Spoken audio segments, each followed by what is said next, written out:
Lord God, we thank you for the people we meet along life's journey who show us a new way. We thank you for the warmth and depth of human love, which are the clue to the nature of your love.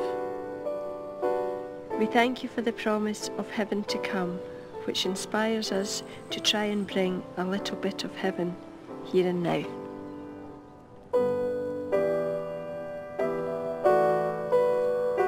Well, here I am back in Glasgow, and I've come to the site of the old barony church here. It's no longer around, but it had a minister in the middle of the 19th century, Norman MacLeod, who was a great champion of the poor. He made himself very unpopular with the church authorities by defying their condemnation of newly available Sunday train travel. Next week, I'll be on one of these new railways, the West Highland line, which has been voted the most beautiful train journey in the world.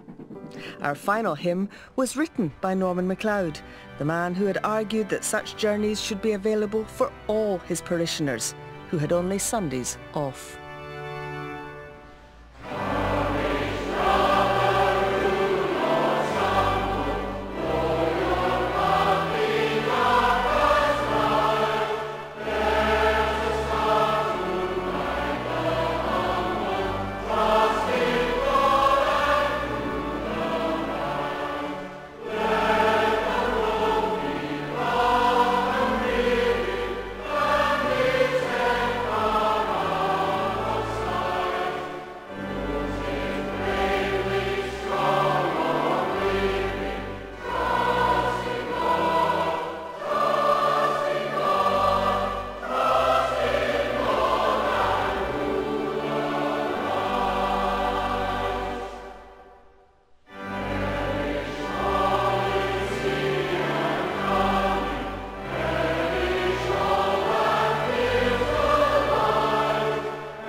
So the most beautiful train journey in the world, Sally's Adventure, continues next Sunday afternoon at 5:05.